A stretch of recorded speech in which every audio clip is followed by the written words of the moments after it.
Isang bago at tagong kapihan ang na-discover ko sa Imus, Cavite na matatagpuan sa loob ng isang eskinita sa General Castañeda Street sa poblasyon sa Imus. Pagpasok mo ay makikita mo ang kanilang malaking alfresco dining area at syempre dahil cafe, nag-o-offer sila dito ng iba't ibang drinks at food tulad ng kanilang pasta, sandwich, pastries, and many more. Sa drinks naman ay meron silang hot and iced coffee and non-coffee drinks at iba't ibang frap. Kaya naman napa-order na ako sa kanila. Dahil bago ay in-order ko din yung tingin kong bago sa aking panlasa. Umorder ako ng Oreo Matcha Frap, meron din akong cereal oat latte, at sa foods naman umorder ako ng kanilang tuna pesto, clubhouse sandwich with fries, at Belgian fudge. So mga box, ayan, napadayo nga tayo dito sa Salvaje Cafe para nga tikman itong mga nagsasarapan nilang food and syempre yung mga nagsasarapan nilang kape. So paano mga box? Huwag na natin panagalin, bakbakan na natin. Let's go. So mga box, una nating titikman, ito yung kanilang tuna pesto. Sa amoy pa lang talagang earthy. Pestong pesto talaga yung amoy. Guys, so kain tayo.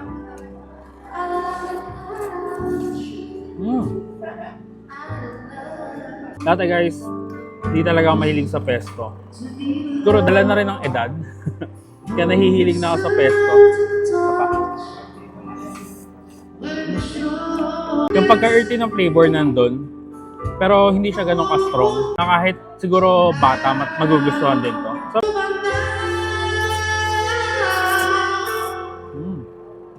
So, ito yung kanilang clubhouse sandwich with fries. Ay ang bagay na bagay ito sa kape kasi tinapay at kape. In not the usual clubhouse na sobrang kapal, ito saktong layer lang siya. Pero makapal yung laman, palaman niya. Tikman natin. Kain tayo. May egg, may ham, tapos syempre yung mga sauces niya.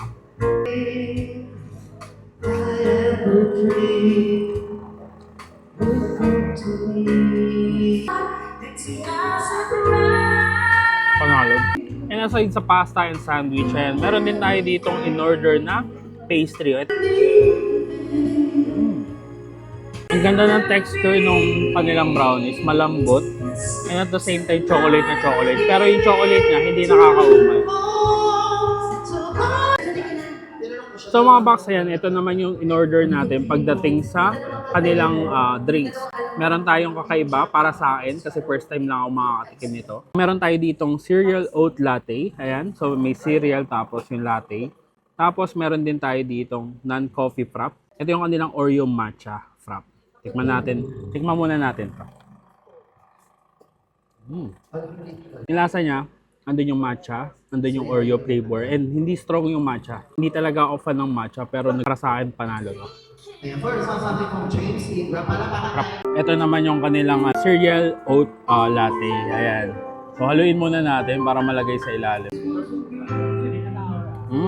The usual latte, pero may kakaibang twist. Saka yung kape nilang sarap. Andun siya sa part na mas lamang yung lasa ng kape kaysa sa tamis.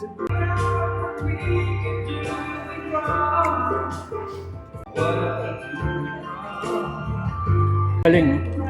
Pinagsama yung cereal tsaka kape. Pwede pala. So ayan mga boss, kung naghahanap kayo ng another or bagong coffee spot, dito lang yan sa Imus, Cavite. Ayan, dayuhin nyo na tong Salvaje Cafe. Na-located lang sa 16 General Castañeda Street sa poblasyon sa Imus, Cavite. Ayan, sobrang ganda ng ambience nila dito. And meron din silang live music every weekend. So paano? Magkakape at pupuntrip trip muna ako. Kita-kits sa susunod kung dadayuhin ko sa may masarap, mura at kakaibang kainan. And don't forget to eat, ride, and ride. Let's go!